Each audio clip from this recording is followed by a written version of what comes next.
Para bapak hadirin sekalian yang saya hormati, selanjutnya marilah kita ikuti dan kita dengarkan bersama ungkapan hati yang paling dalam dari penyampaian perjalanan hidup Bapak Dr. Muhammad Yahya Waluni yang selanjutnya kami persilahkan.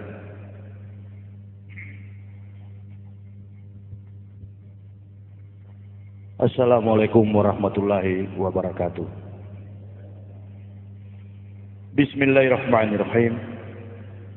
Alhamdulillahi rabbil alamin.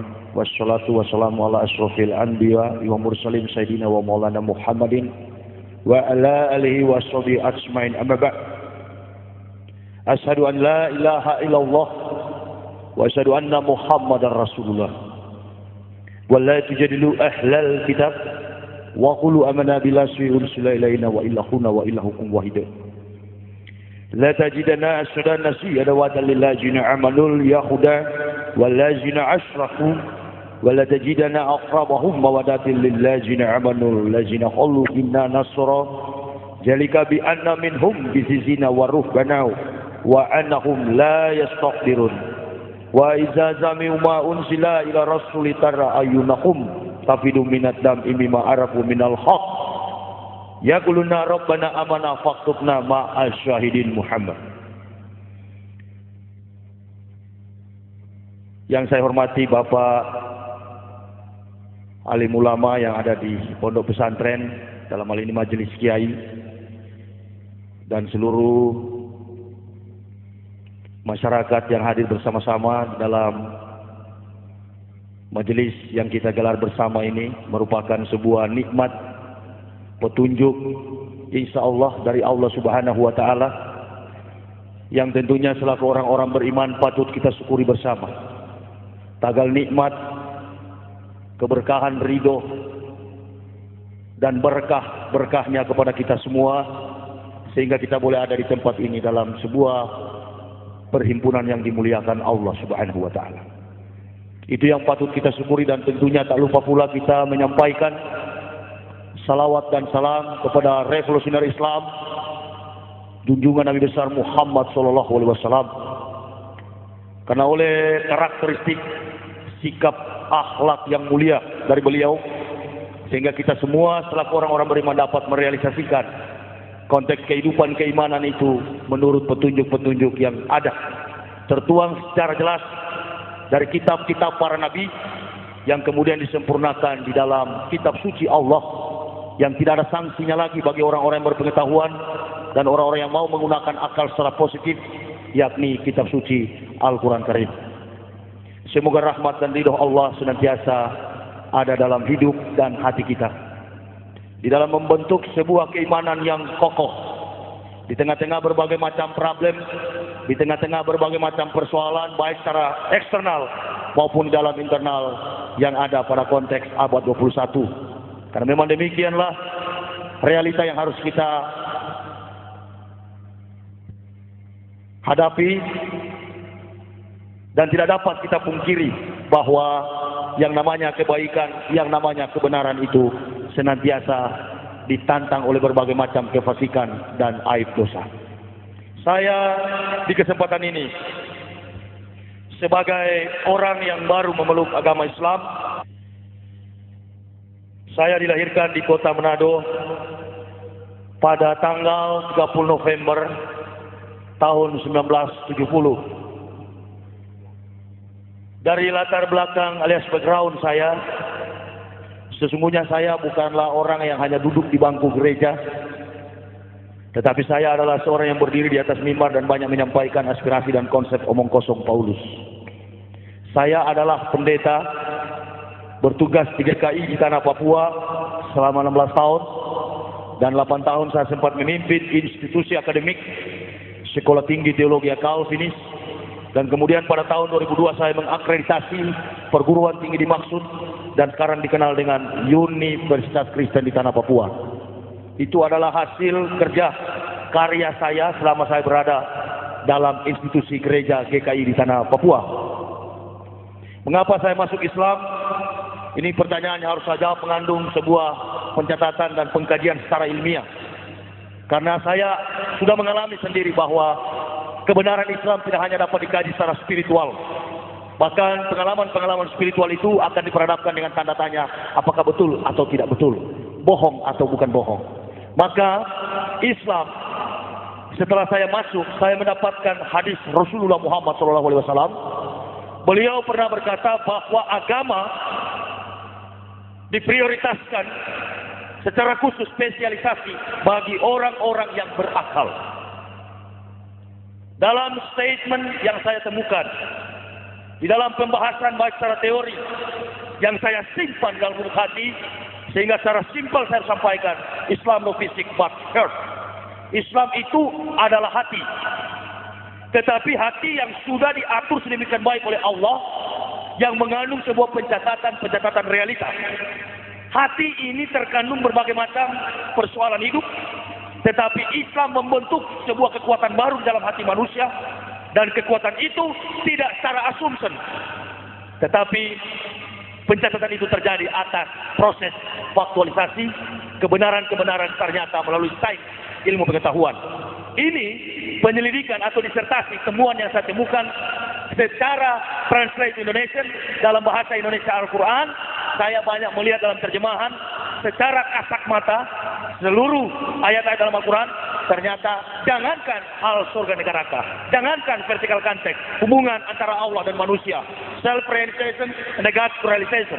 Tetapi yang saya temukan adalah begitu besar kekuatan, kebesaran, nikmat yang diberikan Allah di dalam firman Al-Quran, sehingga Al-Quran tidak mampu disangga oleh kekuatan iptek, ilmu pengetahuan dan teknologi. Mengapa demikian? Betapa beruntungnya manusia ketika memeluk agama Islam, karena Islam mampu menceritakan segala bentuk realita yang pernah, sementara, dan akan terjadi. Sebaliknya, di dalam Bible, hati-hati, saya tidak pernah mengatakan kitab suci Kristen yang pernah saya imani itu Injil. Karena di dalam konteks The Gospel of Barnabas merupakan murid terakhir Isa alaihissalam yang bukan Yesus, itu tidak pernah mencatat dalam sebuah sejarah bahwa Nabi Isa itu adalah Tuhan. Nanti sebentar saya akan membahas bagaimana kolaborasi sebuah kesepakatan yang terjadi antara Yahudi dan Yunani di dalam mencapai sebuah kepentingan duniawi, merampok harta kekayaan orang-orang Arab, dan kemudian membentuk sebuah barisan yang disebut AIPAC, American Israel Public Affairs Committee, di bawah gerakan Zionis kemunafikan bangsa Yahudi yang sebenarnya membalikan fakta Israel itu adalah orang-orang Arab. Nanti sebentar saya akan mengungkapkan secara sejarah, karena sejarah itu adalah ilmu pengetahuan, dan ilmu pengetahuan itu adalah kebenaran. Tidaklah seorang dapat menemukan kebenaran itu tanpa proses penalaran pembuktian di dalam sejarah. Nah, ini yang perlu kita garis bawahi sebagai sebagai awal di dalam saya mengawali statement atau pernyataan mengapa saya masuk Islam. Orang bodoh tidak akan sampai kepada Islam, bahkan oleh kebodohan tidak menutup kemungkinan akan murtad dari kehidupan Islam. Dan ini yang saya pahami secara teoritis, dan tentunya akan dituntut oleh para kaum muslimin wa muslimat dengan bentuk-bentuk praktikumnya secara nyata tentang bentuk-bentuk syariat di dalam Islam. Saya amat sangat tertarik, dan selama setahun usia keislaman kami keluarga, betapa bahagianya saya laksana manusia yang dirantai, saya sekarang terlepas dari rantai-rantai itu. Mengapa saya harus memilih Islam sebagai pedoman hidup? Saya sempat menginap di pesantren Al-Amin, dan saya menangis membaca sebuah saya membaca sebuah spanduk, sebuah publikasi yang ditaruh di pampang di pinggir jalan, tapi tolong diterangi lagi spanduk itu, karena saya lihat sudah agak luntur tulisannya. Saya sampai keluar air mata, saya membaca situ, pedoman hidup Al-Quran dan As-Sunnah. Semua kota saya telah kelilingi, 14 provinsi Indonesia, tidak pernah ada statement semacam itu. Dan memang siapapun manusia, apapun agamanya, dari manapun kultur budayanya, bahasanya, kaumnya, tetap hidup harus mengedepankan Al-Quran dan As-Sunnah, supaya praktek kehidupan kita nyata sebagai manusia yang berarti makhluk yang termulia. Ini persoalan yang sebenarnya prinsip, bukan pindah agama, bukan. Saya seringkali mengklarifikasi. Ada beberapa masjid yang saya kunjungi dan para panitia mengatakan kita akan mendengarkan bagaimana proses berpindahnya Muhammad Yahya dari Kristen masuk Islam. Bukan pindah saya. Saya tidak pernah merasa saya pindah agama. We family come back to truth. Kami keluarga kembali kepada kebenaran Allah Subhanahu wa Ta'ala.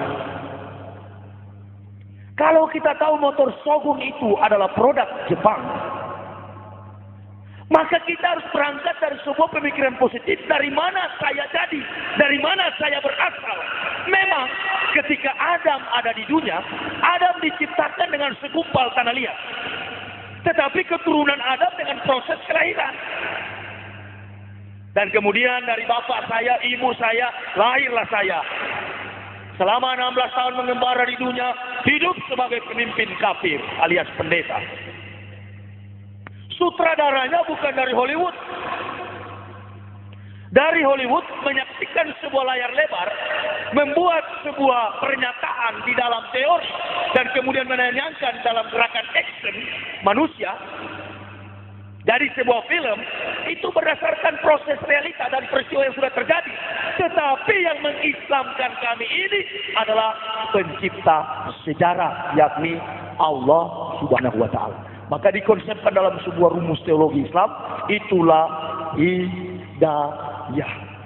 Itu pun belum setelah diberi petunjuk, tidak langsung saya Islam. Ada satu lagi yang lebih nikmat, yakni inayah atau pertolongan. Subhanallah, saya merasakan begitu damai, begitu tenang. Dan seperti ayah saya mengatakan, setelah masuk Islam, Islam itu solution in the life. Jawaban di dalam hidup. Jalan keluar di dalam hidup. Saya masuk Islam. Waktu saya pendeta, saya punya dokter pribadi. Hampir setiap minggu saya check up. Hampir setiap minggu saya darah tinggi. Hampir setiap minggu saya penyakit. Padahal target tidur saya sebagai seorang pendeta, dulunya saya ketika malam, saya nggak boleh tidur di atas jam 10. Karena memang ini kerja pendeta ini adalah kerja orang-orang malas. Saya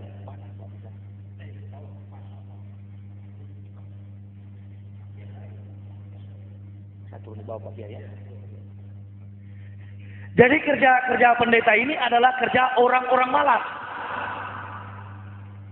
Mengapa saya katakan orang malas? Karena si pendeta ini hanya duduk di dalam gereja, cuman kaos kaki dan sempak celana dalam yang tidak pendeta beli. Tetapi semua dari ujung kaki sampai ujung rambut disiapkan oleh jamaah. Bahkan jemaah yang sudah siang malam mencari nafkah dengan keringat, darah barangkali ya, harus membayar pajak kepada seorang pendeta. Na'udzubillahi min dzalik. Pendeta cuma duduk, sementara ilmu yang disampaikan tidak sampai kepada salvation, tidak sampai kepada rumus keselamatan. Ini baru saya sadari. Sudah itu saya semangat sekali, pantang mundur, hidup atau mati di dalam menyampaikan dakwah kebenaran Islam. Yang saya sampaikan adalah teori tentang bagaimana manusia mendapatkan keselamatan. Dan pahalanya, kenikmatannya, hadiahnya, kadonya tidak saya terima dari manusia. Bahkan manusia yang masih hidup sulit menerima statement atau pernyataan-pernyataan kebenaran Islam itu, kecuali orang kafir yang sudah mati. Karena orang kafir yang sudah mati itu sudah tahu, oh agama ini yang benar, agama itu yang benar. Maka di mana-mana saya berbicara, saya tidak pernah memposisikan Islam pada kedudukan agama. Kalau kita memposisikan Islam hanya pada status dan kedudukan agama, akhirnya ada lain pernyataan melalui penyusupan Zionis dan berkata Islam dan Kristen sama kok, nggak ada beda. Ini manusia di atas penjilat dalam tanda kurung seperti anjing ya. Sudah itu banyak saya nggak cocok dengan para intelektual agama di Indonesia ini. Dan saya siar, biar saja saya disebut jamaah tablik atau apapun. Yang penting kulil haqqo wallah ala murad. Al islamu yalu wala yu'la alaihi. Inna dina idallahil islam. Tidak ada agama yang lebih tinggi daripada agama Islam. Ini bukan pernyataan keliru. Saya sebagai mualaf walaupun baru setahun, saya dapat membuktikan kerasulan Nabi Muhammad secara aksiologi. Jadi nilai sebuah agama itu, kita mencari kebenaran agama, kita tidak hanya berdasarkan proses spiritual. Saya katakan tadi, kalau proses spiritual bisa saja manusia berbohong. Tetapi kalau kita kaji, come back to history, kembali kepada pembuktian kebenaran sejarah, maka agama itu akan kita tahu salah atau benar. Nah, untuk menjembatani sejarah ini, maka manusia perlu memfungsikan yang disebut dengan filsafat hidup, falsafah hidup, yakni aksiologi, mengandung 3 unsur kekuatan nilai-nilai kehidupan. 1 etika, 2 logika, ketiganya estetika. Mari kita kaji antara Islam dan Kristen. Kita kaji dari sisi logika tentang agama saya yang dulu, yakni Kristen.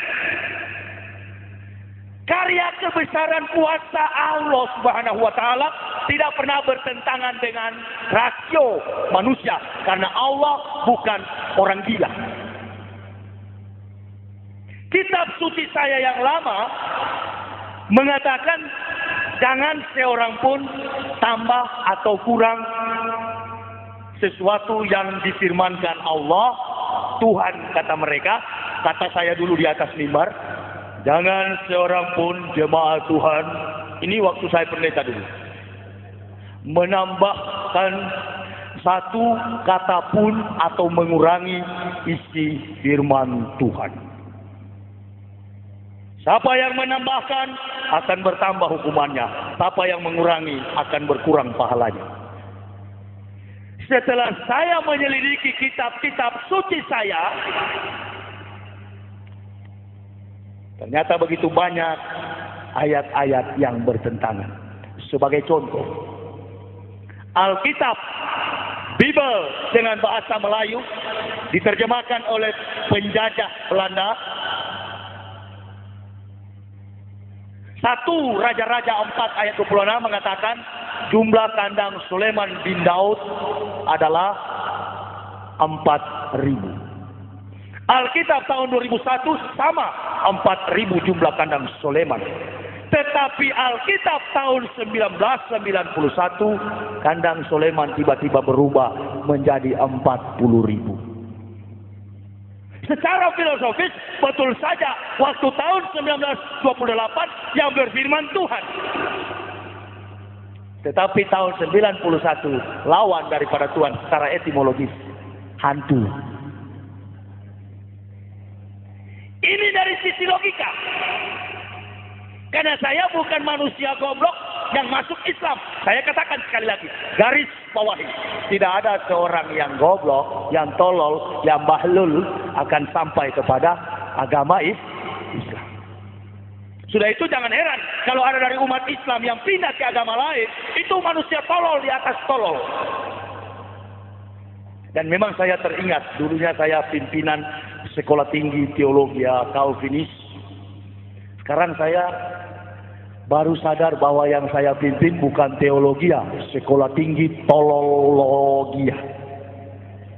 Karena semua yang kita bahas adalah kitab suci orang-orang saraf, orang-orang sinting.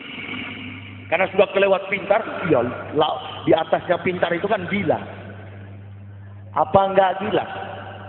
Coba saya tanya kepada bapak-bapak, ada kira-kira enggak kita yang sekarang hadir di dalam musola ini yang tukang kayu, profesinya tukang kayu, ada enggak? Coba tanya kepada tukang kayu, antum buat meja, kursi, lemari, perabot dari kayu, pernahkah dalam sedetik saudara pernah menjadi meja? Eksistensi tukang adalah orang dan eksistensi meja adalah kayu. Pencipta jangan dijadikan ciptaan, ciptaan jangan dijadikan pencipta. Tidak logis dari sisi logika. Pembahasan kedua dari sisi etika. Benar tidaknya sebuah agama harus diselidiki dalam sebuah praktikal, dalam sebuah kegiatan-kegiatan mengandung fisik dan psikologis. Di mana ada mayoritas Kristen, di situ sarang penyamun. Kenapa demikian? Karena menganggap keselamatan itu ibarat membeli bonbon gula-gula di warung, murah sekali. Nggak bisa main-main ini kebenaran. Kenapa saya serius?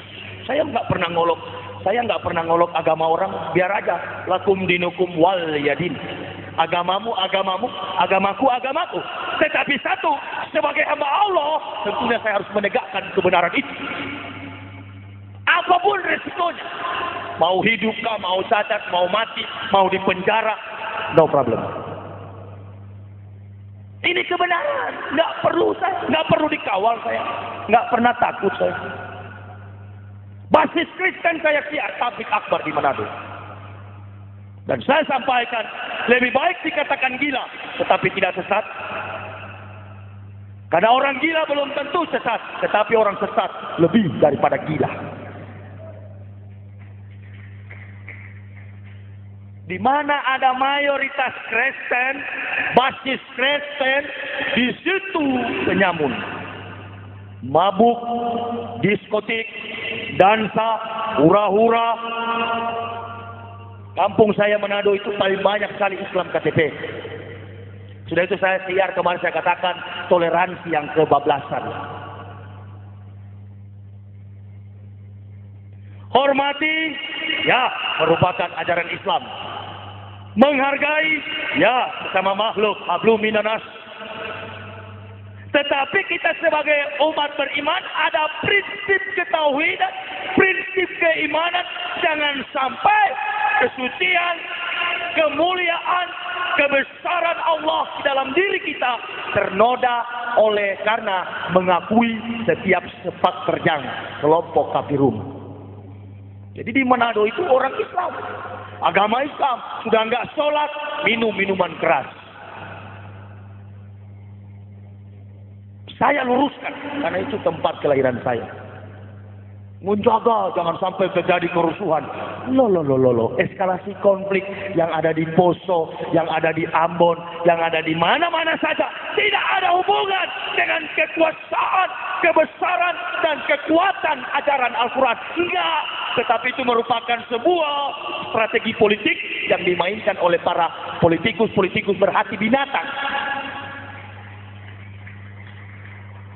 Enggak ada hubungan.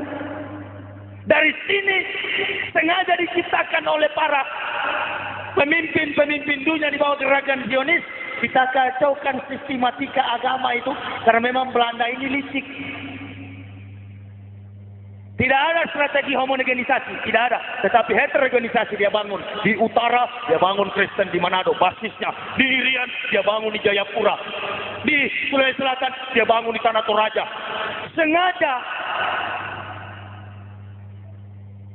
Sudah itu saya selalu ceramah kalau di tempat-tempat basis Kristen. Saya berteriak, negara kita ini tidak pernah dimerdekakan dengan kata haleluya. Tetapi negara kita ini dimerdekakan dengan kalimat Allahu Akbar. Atas berkat rahmat Allah yang Maha Kuasa, didorongkan oleh keinginan luhur supaya berkehidupan kebangsaan yang bebas. Kebebasan kemerdekaan itu adalah Islam. Simple. Biar miskin. tetapi kaya di surga sana. Saya tinggalkan gaji, ya secara manusia, secara psikologis, jujur saja saya. Waktu pertama masuk Islam, apalagi istri saya seorang wanita. Lantas kerja di mana kamu nanti? Ini kan sudah berhenti dari pendeta. Mau makan apa kita? Saya bilang makan batu kalau tidak ada. Karena saya sudah jengkel, tiap malam tinggal bisik-bisik kerja apa, kerja apa. Saya dari manusia gengsi. Dengan gaji puluhan juta tiap bulan. Ketika masuk Islam, di Jakarta saya kerja bangunan. Memang begitu ajaran Islam. Biar dapat 2.000, yang penting halal. Daripada dapat 35 juta sebulan, tetapi nipu orang. Enggak, belum tahu ya gaji pendeta, belum tahu ya. Pendeta itu berdasarkan sistematika perpuluhan Pak Kiai. Kalau pendeta pimpin 100 orang, pimpin 100 kepala keluarga, dengan gaji rata-rata setiap kakak 1 juta, maka si pendeta menerima omset per bulan 10 juta. Dasar kebenarannya dari mana? Kebohongan yang diimplementasikan gereja di tengah konteks perjemaat. Maleakhi 3 ayat 10. Begini bunyinya. Kebetulan Bible itu saya kuasai. Bawalah persembahan persepuluhan ke dalam perbendaharaan rumah Tuhan. Ujilah aku, jikalau aku tidak membukakan tingkap-tingkap langit dan melimpahkan berkah. Nah, jadi kalau ada jemaat yang tidak bawa perpuluhan, pendeta mulai pelihara kumis tebal-tebal dan main gertak dari atas mimbar. Nah, yang saya pimpin 900 kakak lebih, tolong dikali. Saya pimpin 900 kakak lebih, coba tolong dikali. Dan jarang saya punya jemaat susah, semuanya pengusaha di Riyadh. Belum saya terima insentif dari Stuttgart, Jerman. Kalau Katolik, dia menerima insentif dari Roma. Pantai Costa menerima insentif dari Belanda. Nah, dari fakta ini, pendeta dengan pendeta tidak pernah cocok, tidak pernah akur, tidak pernah rukun, tidak pernah damai. Satu dengan yang lain hidup di dalam fitnah, saling menjelekan karena masing-masing mempertahankan omset. Jangan sampai dombanya pindah kepada gembala lain. Kok masih ada lagi orang percaya ya? Saya sudah jadi contoh. Saya sebagai sampel, nih contoh. Ikut saya dong. You come with me. Tidak mau mereka ikut. Para mereka katakan, pendeta Yahya itu gila masuk Islam. Subhanallah. Astagfirullahaladzim. Saya katanya pendeta gila yang masuk Islam. Nah kalau begitu, mari kita kaji. Kita duduk bersama dan bahas. Saya yang gila atau ente-ente di dalam gereja. Kan begitu. Dari sisi logika saja, kitab sucinya sudah tidak rasional. Ini menunjukkan bahwa penulisnya kelewat pintar alias inting. Dan seluruh yang mendengar turut menjadi inting. Termasuk saya dulu. Jadi kalau saya masuk Islam, saya baru sembuh dari inting. Coba cari itu Al-Quran. Kalau dapat satu kelemahan dalam Al-Quran, berarti memang manusia di atas hebat itu. Saya nggak usah suruh orang. Saya pertama sudah dapat ini kepalsuan ini. 800 kepalsuan ini saya sudah dapat. Terus saya ambil Al-Quran 15. Karena Bible saya 15 di rumah. Al-Quran juga 15. Saya taruh di depan begini.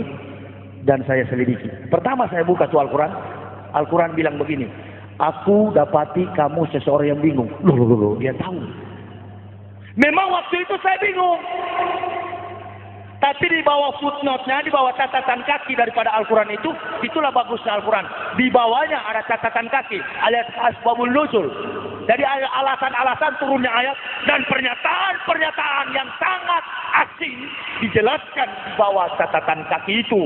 Jadi katanya bingung itu, bingung mencari kebenaran. Dia tahu. Saya tutup. Saya agak lama, bisa perokok lagi. Dan saya buka secara spontan, refleks saya buka. Tak, lihat lagi. Di sini lagi. Itu saya nggak tutup. Saya buka satu persatu. Saya cari ayat-ayat yang punya tanggal, bulan dan tahun. Akhirnya saya dapat surat Al-Kahfi, Ashabul Kahfi. Itu katanya 4 pemuda masuk ke dalam gua bersama seekor anjing dan mereka hidup 309 tahun. Tetapi dalam versi Indonesia, tetapi Allah tidak, seorang pun tidak tahu berapa jumlah mereka. Cuma Allah yang tahu. Begitu bunyinya. Nah, saya ambil Al-Quran tahun 78 dan saya lingkari dengan pensil. 309 tahun. Saya selidiki. Al-Quran kedua saya selidiki. Sama. Yang masuk ke dalam 4 orang dengan seekor anjing, bukan beruang. Kalau dia berubah jadi beruang, saya juga barangkali ragu dengan Islam. Al-Quran ketiga, Al-Quran keempat, Al-Quran kelima, Al-Quran keenam. Saya capek buka, saya pikir jangan-jangan di 7 ini baru memang dia salah. Saya buka Al-Quran ke-7, sama dengan Al-Quran 1 dan kelima, 6 itu. Sampai 14 Al-Quran, tinggal 1 Al-Quran, saya buka. Kalau ini 1 tidak betul, saya tidak masuk Islam. Maka saya waktu itu pilih untuk ateis. Karena dua-dua sudah nggak benar. Kristen saya sudah tahu, sudah tidak betul. Terakhir Al-Quran saya buka dan saya dapati sama dengan Al-Quran 1 sampai 14. Saya panggil istri saya dan saya katakan, ayo kita masuk Islam. Ini dia yang betul. Istri saya bilang, memang kamu sudah gila barangkali ya. Yang hidupkan kita selama ini adalah Yesus itu juru selamat. Padahal Yesus ini bukan orang Israel, orang bule yang di kayu salib itu. Itu yang di kayu salib. Kalau orang Bani Israel asli, nah ini Bani Israel asli mana orang ini yang mungkin mana orang Arab, itu yang Israel asli. Nah seperti Abah Sasa, itu yang Israel asli.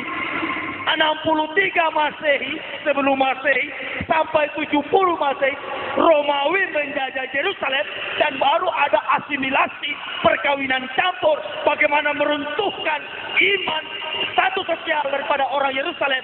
Maka Romawi dengan strategi perang politik mengirimkan perempuan Romawi, terjadilah asimilasi kawin campur, lahir Bani Israel putih yang tidak benar lagi, yang tidak tulen lagi, namanya Yahudi. Jadi yang kulit putih itu, tapi sesungguhnya Israel itu adalah Arab, karena tidak ada negara Israel dulu itu, tidak ada. Semua itu adalah wilayah Uni Emirat Arab. Begini contohnya, supaya lebih simpel lagi, lebih sederhana lagi. Pak Margono datang ke Makassar. Sampai di Makassar, Pak Margono punya anak laki-laki namanya Sutioso. Setelah Sutioso tumbuh dewasa, orang bertanya, sok ente wong opo? Nggak mungkin dia katakan, saya orang Makassar. Tidak mungkin. Karena Pak Margono adalah berasal dari Jawa. Maka dia katakan, saya orang Jawa. Ibrahim diperintahkan Allah Subhanahu wa Ta'ala, engkau pergi ke Palestina, pergi ke Kanaan, tinggalkan Ur-Kasdim, tinggalkan Sam, tinggalkan Iran yang sekarang, kau pergi ke Palestina. Sampai di Palestina, lahir anak namanya Ismail. Kemudian Ismail punya adik Ishak. Dari Ishak punya anak namanya Yakub. Dari Yakub datang ini 12 bangsa biadab Yahudi sekarang, Israel. Jadi dari nenek moyangnya sana orang Teheran, orang Iran, ya orang Arab. Kok tiba-tiba ada pembatasan kultur begitu ya? Bahkan dikatakan dalam Bible, katanya bahasa asli perjanjian baru, New Testament itu adalah bahasa Yunani. Dari mana ada nabi dari Yunani? Bahkan yang lebih parah baru-baru di TV juga, muncul nabi dari Indonesia, Ahmad Musadek.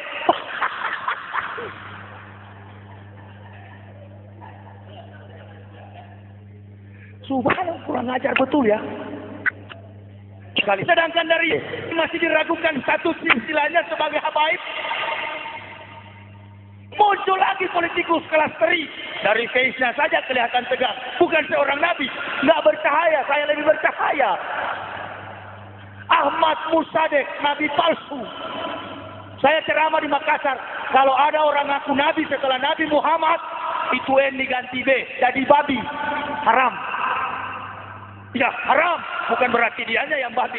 Siapa tahu dia masih bertobat. Tapi manusia semacam itu jangan harap ada pintu taubat. Berani sekali ya, berani.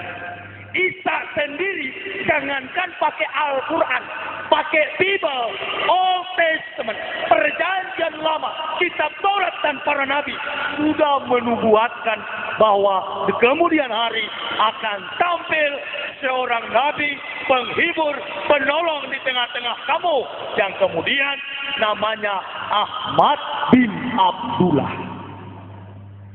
Yahudi rubah karena bisikan Romawi. Jangan pakai itu. Bagaimana kita rekayasakan ini menjadi Ruach HaKodesi. Ruach HaKodesi diterjemahkan dalam Foundation Language London, The Bible International, di dalam kitab Bible International Amerika diganti dengan kalimat Holy Spirit. Dari Holy Spirit menipu orang Indonesia menjadi Roh Kudus. Perhatikan di dalam kitab suci Kristen saat ini yang mereka pakai. Ada di dalam surat Yohanes 15 ayat 17. Di situ dikatakan Yesus menjanjikan penghibur. Di dalam ayat 17 dikatakan, maka aku menjanjikan kepada kamu akan datang di tengah-tengah kamu seorang penolong dan penghibur, yakni Roh Kudus. Mari kita kaji secara akal sehat. Dia bilang seorang, tetapi yang datang itu roh. Roh itu angin, sesuatu yang tidak natur, yang tidak alami, bukan berbentuk fisik secara antropomorfistis, nggak begitu. Jadi memang orang gila punya kitab, kenapa dipercaya, saudara? Ya susah lah, memang orang Kristen sudah tertancap itu yang namanya dogmatika gereja. Nah kalau saya yakin hidayah itu memang dari Allah, tetapi hidayah tidaklah akan sampai kepada manusia kalau manusia sendiri tidak dengan perjuangan. Sudah itu dalam buku saya ini, Kebenaran Islam Menurut Mantan Pendeta, seekor pun pendeta nggak bisa nantang nih buku. Karena mau nantang bagaimana buku ini? Memang betul. Seorang profesor perjanjian baru di Manado, dia cuma katakan sama saya, Yahya, kalau kamu sudah masuk Islam, nggak usahlah ungkap-ungkap agama kita. Oh, saya bilang nggak. Bila perlu Anda juga harus masuk Islam. Ya, saya sudah punya agama. Kita itu Yahya, Islam Kristen sama saja. No. Kamu nggak punya ras. Agama Kristen nggak punya ras. Yahudi punya pengakuan Sema Israel, Yahweh Elohim, Yahweh Ahad. Susahnya nih pendeta di Indonesia ini tidak tahu speak Ibrani. Yang tahu dulu hanya 3 orang. Pendeta rektor, mantan rektor Satya Wacana yang sudah, pendeta Victor Immanuel Tanja, pendeta Franz William Paat, dan sekarang sudah meninggal di neraka. Tinggal 1 yang masih hidup, saya. Jadi kalau berdebat tentang kebenaran sulit karena tidak menguasai bahasa Ibrani. Jadi kalau cari Roh Kudus dari mana? Mati kutu, nggak bisa jawab. Sudah itu saya nulis buku ini, saya sarankan kepada orang Kristen dan pendeta-pendeta, tolong kalau Yesus dijadikan Tuhan dan Juru Selamat, beberapa ayat di dalam Bible dicari solusinya.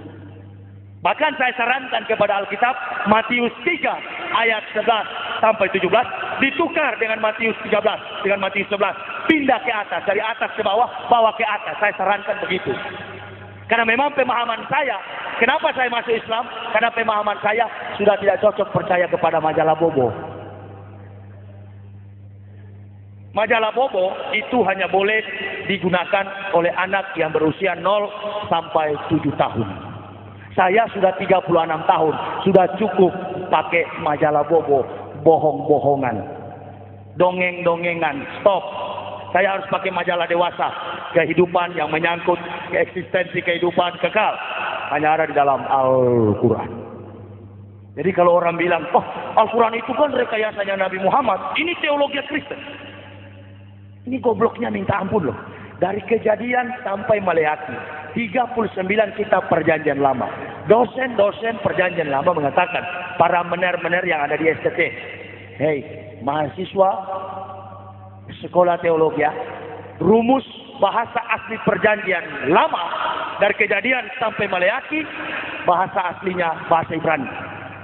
Bahasa asli perjanjian baru dari Matius sampai Wahyu, Apokalipsis, bahasa aslinya bahasa Yunani. Tapi sayang, satu kata pun bahasa Ibrani tidak ada di dalam perjanjian lama. Yahudi juga tidak dekat dengan Kristen. Sekarang timbul pertanyaan, ini Kristen lahir dari mana? Ini Kristen lahir dari mana? Kristen ini lahir dari seorang pembunuh umat Nabi Isa yang sampai hari ini dirasul Kristenkan oleh orang Kristen namanya Paulus. Beliau yang mengangkat Isa sebagai Tuhan yang diyesuskannya. Sudah itu saya tidak pernah mengatakan Yesus yang di dalam Bible itu Isa. Enggak. Biar saja itu Bible dia. Dia mau tuhankan Yesus, dia mau tuhankan tembok, dia mau tuhankan batang kelapa, dia mau tuhankan genteng. Silakan. Tapi tolong jangan Yesus dikait-kaitkan dengan Isa. Selama ente akui Yesus Isa, tetap saya gempur.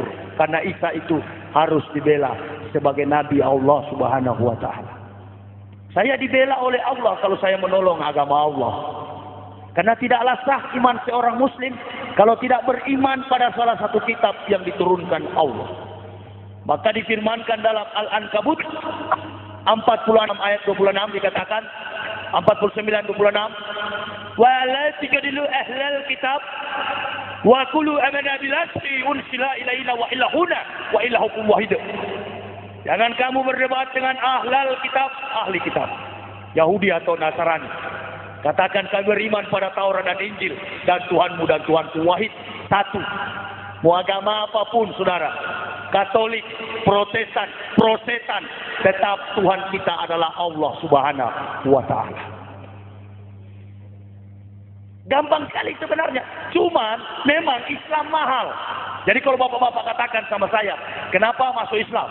Ya, saya mau katakan apa? Bukan saya masuk Islam, Islam yang masuk ke saya. Saya kan penentang Islam dulu-dulunya. Ketemu orang berjenggot, wah ini teroris.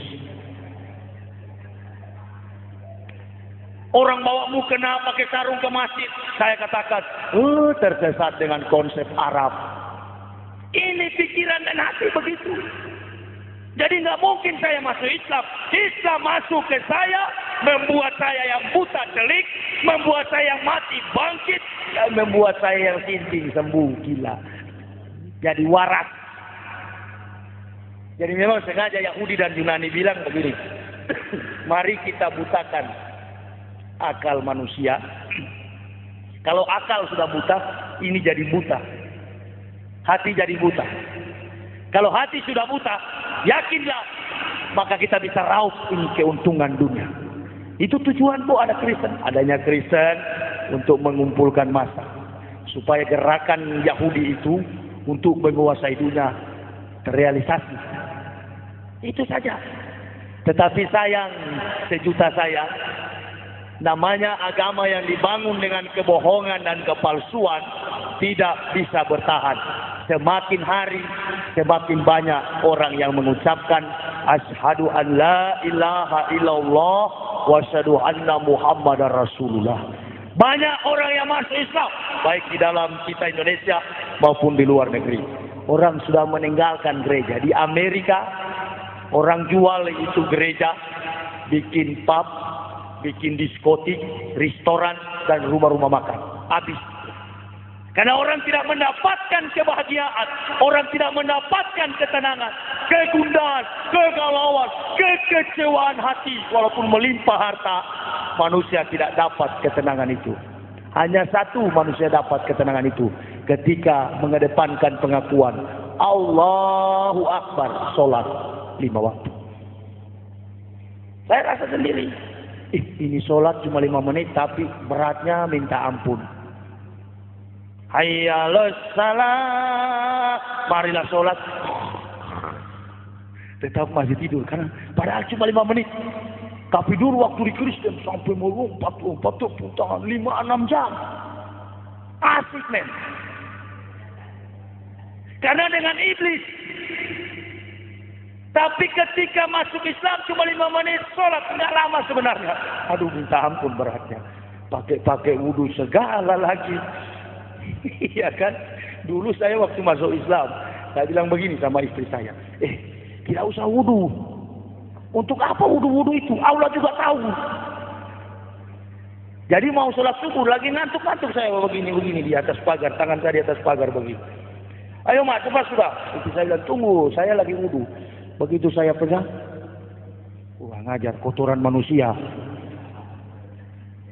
Nggak tahu dari mana, tidak ada pot, tidak mungkin manusia buang air besar dari atas langit, nggak mungkin. Tunggu mas, saya mau ke kamar mandi dulu. Kenapa pak? Saya pegang kotoran manusia yang dari atas pagar. Dari situ saya nggak berani nggak wudu. Pak Kiai, dari mana ini kotoran manusia ini? Oh rupa-rupanya disuruh supaya wudu. Kotoran bau sekali. Saya tahu kotoran manusia karena saya sering pegang. Wah. Istri saya bilang begini, berarti kamu ditegur oleh Allah itu. Iya ya. Iya mak ya. Betul.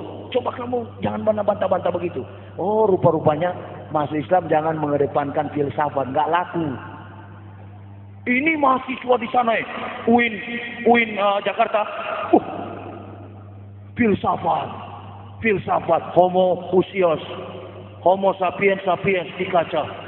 Akhirnya Magnus Suseno yang profesor penipu itu dari Kristen, dari Katolik, dijadikan dosen di situ.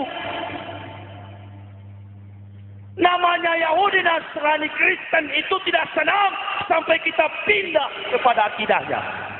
Saya biar saja nggak ditemani oleh para intelektual muslim yang pintar-pintar itu. Biar aja saya goblok nggak bisa baca Al-Quran. Tapi saya tetap mengedepankan pengakuan Allahu Akbar walau walak lillahi ta'ala. Saya jalan. Buktinya walaupun sendirian sudah ribuan ini buku Islamkan orang ini. Ini Pak penerbit tahu. Di mana-mana kan Islamkan orang pakai buku ini Pak Kiai. Ditoli-toli satu kampung ya. Sekarang jadi pesantren Al-Ma'ruf Desa Oyong. Di Jawa Barat satu kecamatan, murtad tahun 85. Saya siar bulan April kemarin. Satu kampung bersahadat lagi. Babak belur saya dihajar petugas. Tapi mundur pun dalam dakwah. Sekali melangkah pantang menyerah. Habis kalau habis. Kembali dari kafir, dari muslim ke Kristen. Dikasih tahu sama Haji Cecep, Pak Yahya, di sana ada orang Islam. Dulu mereka tahun 85 disesatkan oleh Lembah Karmel. Lembah Karmel ini gerakan Katolik. Kasih kerja di hotel dan karyawan-karyawan itu dikasih rumah, dikasih harta. Kemudian tanah-tanah mereka diambil. Di Cianjur. Jadi Pak, ayo kita siar ke sana, kita sadarkan lagi. Ayo. Saya siar ke sana tabligh akbar di tengah-tengah komunitas Kristen. Ada beberapa ustadz nggak berani naik karena jauh jalan kaki. Ustadz itu bilang, aduh nggak berani kami Pak Yahya. Oke kalau bisa dengan Haji Cecep, kami dua anak. Sementara siar, saya bilang Ji, tidak apa-apa Ji kalau mati di dalam siar kita masuk surga tuh. Iya langsung. Oke kalau gitu kita pergi. Alhamdulillah kepala sukunya datang kepada saya. Memang benar ke Bapak bekas pendeta? Ya ini buku saya. Mau masuk Islam nggak? Kamu itu sudah menyesatkan semua umat. Kamu akan tanggung di neraka nanti. Langsung dia bilang, kalau begitu kami siap kembali kepada Islam. Disahadatkan lagi. Saya dipanggil petugas karena Romo lapor saya mengacaukan agama orang. Katanya di sana sudah mau baku bunuh, baku timpas dengan parang karena saya. Padahal tidak ada keributan di sana. Saya dipukul sama anggota Koramil. Saya bilang, hei Koramil, pistol kau taruh di mulut saya, jangan harap saya berhenti. Justru saya makin semangat. Karena yang saya sampaikan adalah berita yang diperintahkan Allah, bukan yang diperintahkan oleh manusia. Tidak bakal saya mundur sejengkal pun. Bicara dakwah saya nggak takut. Karena ini kebenaran. Resiko tetap ada.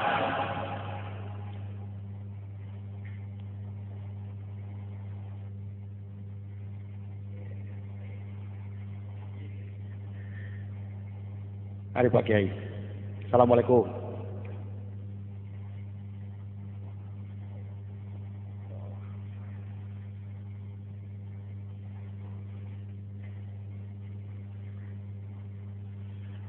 Risiko berdakwah tetap ada. Sakit, SMS, keras, ancaman, bahkan mengatakan hal-hal yang buruk sering saya temukan. Tapi saya cuma jawab Allahu Akbar, Allahu Akbar. Tiap ada SMS sekarang Allahu Akbar, Allahu Akbar. Akhirnya capek-capek juga dia SMS karena saya cuma balas-balas begitu. Satu kali ada SMS masuk begini. Yesus itu sayang sama kamu. Kembalilah sementara masih diberi kesempatan oleh Yesus.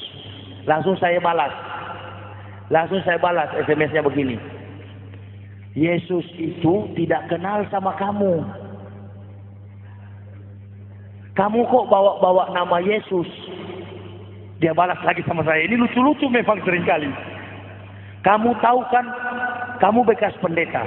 Yesus pernah kutuk pohon ara. Jangan sampai lagi Yesus kutuk kamu. Saya katakan, kalau Yesus kutuk, jangan besok-besok. Habis SMS ini saya mati kalau Yesus Tuhan. Saya mati kalau Yesus Tuhan. Bukankah Tuhan berhak mencabut nyawa seorang yang menyangkal?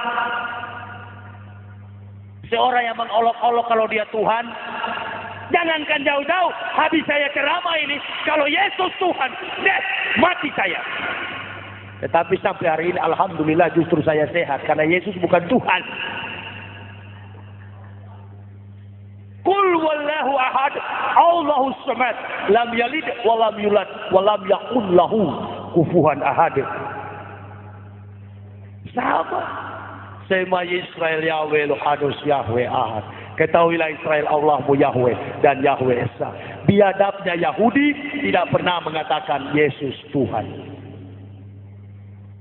Katanya Yesus disalib di Golgota. Golgota ini bahasa Ibrani-nya tengkorak, bukit tengkorak. Katanya ini tengkorak ini di pinggiran Yerusalem. Tidak mungkin kalau Yesus disalib di Yerusalem, bait Allah terbelah dua, Baitul Muqaddas terbelah dua, orang mati bangkit, hidup. Kalau Yahudi tidak masuk Kristen. Tapi buktinya agama Yahudi bukan Kristen, Yudaisme. Nah sekarang ini Kristen dari mana? Kristen itu adalah alat Yahudi untuk melancarkan kegiatan-kegiatan Zionis Israel.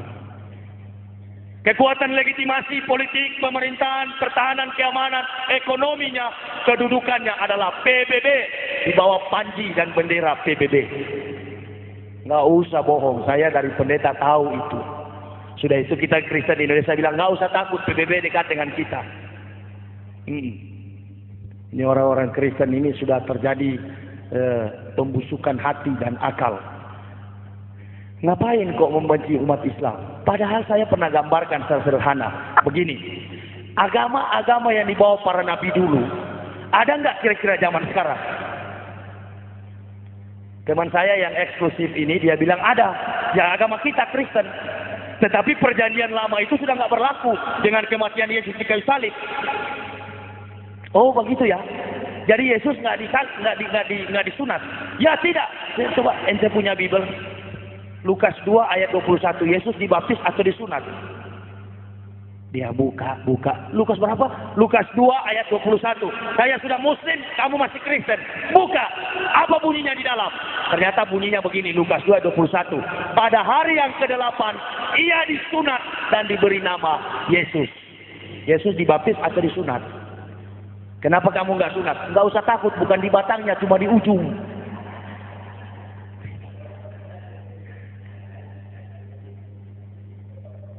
Mana ada baptisan?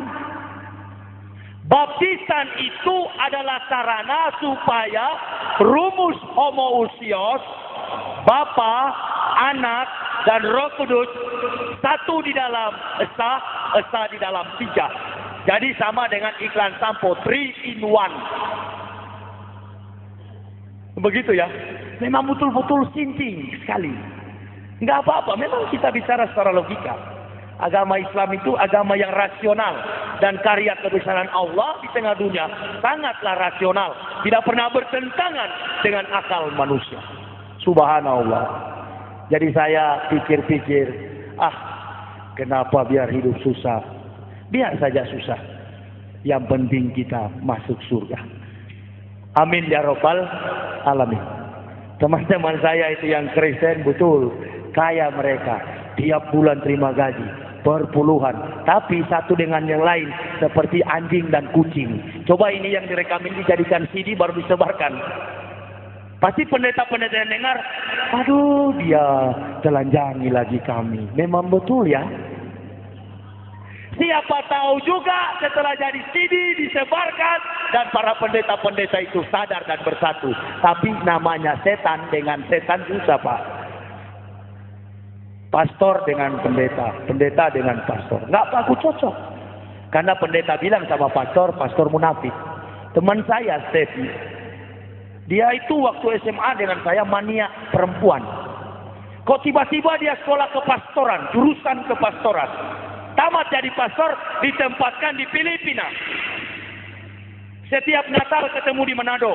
Saya tanya begini, Steph, ente dulu kan waktu SMA suka-suka pacaran. Sekarang kamu kok jadi pastor? Apa mampu nggak kamu menghadapi tantangan seks? Dia bilang, oh mana saya mampu. Kalau saya mau, saya tinggal buka itu baju imam dan saya cari di pinggir-pinggir jalan. Saya bilang, kurang ajar betul juga kamu. Ah, tidak apa-apa, kan kamu pendeta, saya pastor. Dia tidak tahu 2006 saya mau masuk Islam. Habis dia sekarang saya bongkar. Jadi dilarang poligami, tapi zina jalan terus. Aturan sangat rasional.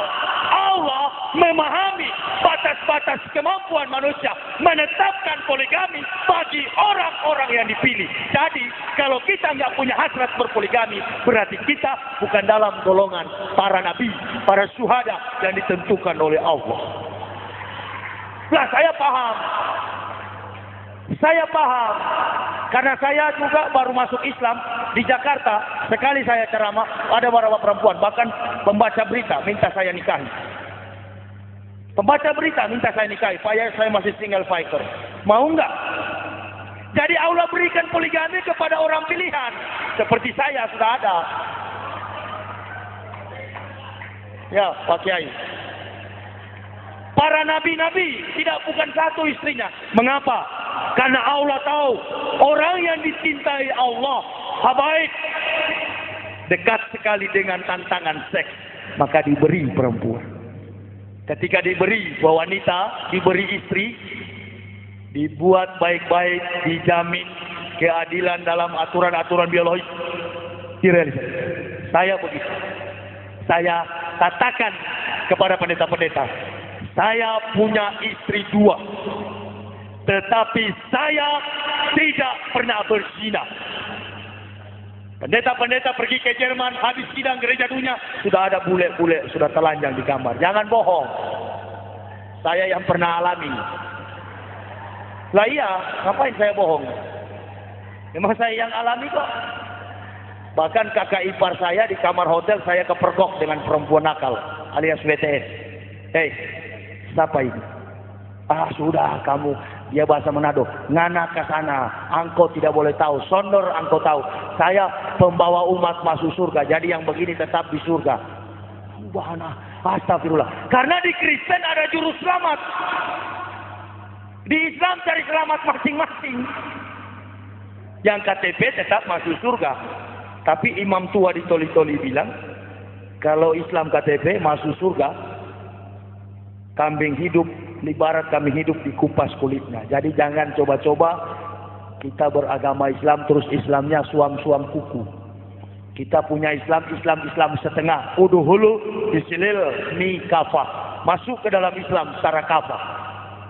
Saya pelan-pelan masuk Islam, tapi saya ikut saja. Orang pakai baju ihram, saya pakai juga. Orang bilang jamaah tabligh, ya. Saya sudah tobat Pak Kiai. Biasa saya biar di pesawat saya pakai ihram.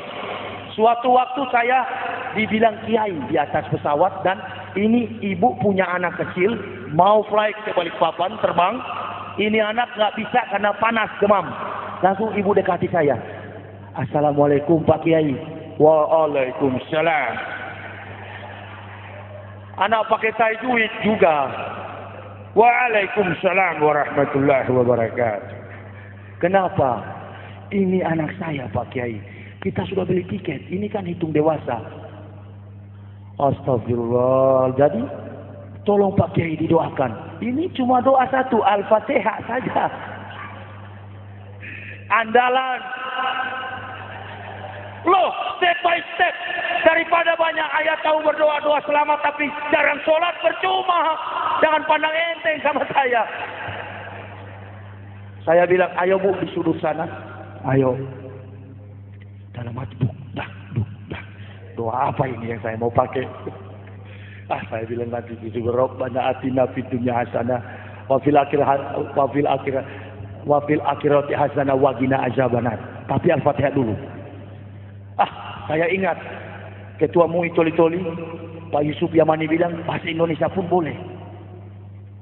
Wah, saya langsung Bismillahirrahmanirrahim. Ibu juga sudah Allah. Ini mu'alaf baru 3 bulan. Kalau mati saya bengkok, saya berdoa bagaimana? Terus saya katakan Bismillahirrahmanirrahim. Ya Allah, ya Tuhanku. Amin. Ibunya, amin. Seorang ibu ini datang kepada saya, Allah, sebagai hamba-Mu, dan dia menginginkan supaya hari ini dia bisa terbang bersama-sama dengan anaknya menuju ke Balikpapan. Ya Allah, buktikanlah kekuasaan-Mu bahwa Engkau mengasihi dan Engkau sanggup memberi kekuatan kepada orang-orang yang berharap dan beriman hanya kepadamu. Rabbana atina fid dunya hasanah wa fil akhirati hasanah wa qina azabannar. Al-Fatihah. A'udzu billahi minasyaitonir rajim. Bismillahirrahmanirrahim. Alhamdulillahirabbil alamin. Ar-Rahmanir-Rahim. Maliki yaumiddin. Iyyaka na'budu wa iyyaka nasta'in. Ihdinas siratal mustaqim. Siratal ladzina an'amta 'alaihim ghairil maghdubi 'alaihim waladdallin. Amin. Langsung dingin, sembuh, alhamdulillah. Sampai di pesawat dilarang oleh Pragawati. Ini anak kurang sehat, jadi ibu, tolong ibu jangan dulu berangkat, biar dulu ini anak sembuh. Saya langsung berdiri. Di dalam Islam, banyak sekali dalam pesawat. Islam tidak pernah gentar dengan kematian. Dan kalau Anda meragukan, kamu Muslim? Ya Pak, saya Muslim. Alhamdulillah saya Muslim. Kalau kamu Muslim, sini itu anak saya yang peluk. Saya yang peluk. Tapi begitu turun di Balikpapan, hadis ada sisa kotoran anak kecil dan pipis. Kotor baju kiai Pak. Turun di Balikpapan saya, kotor baju saya, dikencingin oleh anak itu. Saya bilang alhamdulillah pahala. Jadi dari situ saya taubat lagi pakai begini karena dipanggil kiai. Ada kalanya saya pakai topi putih. Halo Pak Haji, alhamdulillah. Padahal belum naik haji. Saya sudah, kalau mau saya Desember sudah pergi. Pak Menteri Agama yang suruh, Pak Maftu. Cuman saya bilang, Pak, saya lebih memilih mantap dulu ini sholat, mantap dulu semuanya, baru pergi naik haji. Jangan sampai balik dari sana nggak mabrur. Begitu. Biar aja dulu, pelan-pelan dulu Pak Menteri. Saya pasti akan ke sana. Insya Allah, saya yakin. Karena Allah juga akan menunjukkan kebesarannya kalau saya sudah di tanah suci. Tunggu dulu pelan-pelan. Dan memang itu harus berdasarkan panggilan hati. Saya lebih memilih kebenaran Islam. Insya Allah 5 tahun. Saya akan berjuang dengan penuh keberanian. Dengan iman yang diberikan Allah. Agar Indonesia ini bisa sadar. Dan tidak ada lagi agama kafir. Orang-orang Kristen itu akan sadar Hindu Buddha. Dan mereka kembali kepada Islam. Akhir kata saya, doakanlah kami sekeluarga, karena biar bagaimanapun tanpa dukungan doa dari Bapak Ibu saudara-saudara rahimakumullah, maka sulit bagi kami untuk menegakkan agama Allah. Dan satu hal lagi yang saya garis bawahi untuk menjiwai pikiran saya lebih lanjut tentang wajah kekristenan yang rusak itu, silakan miliki buku-buku saya dengan judul Kebenaran Islam Menurut Mantan Pendeta. Dan buku yang sudah mau selesai saya tulis sekarang sudah di penerbit. Lukas 16 ayat 19 sampai 31 menjelaskan orang Kristen masuk neraka. Mungkin buku itulah buku yang nanti akan mengislamkan Indonesia. Karena semua rahasia gereja akan saya bongkar. Selama ini terus terang orang Kristen gak tahu kepalsuan gereja. Tapi saya sudah spekulasi. Minimal saya penjara, maksimal saya mati. Kalau di penjara banyak belajar dan sholat, kalau mati langsung dijemput bidadari ke surga. Akhir kata saya, ihdinas siratal mustaqim. Wassalamualaikum warahmatullahi wabarakatuh.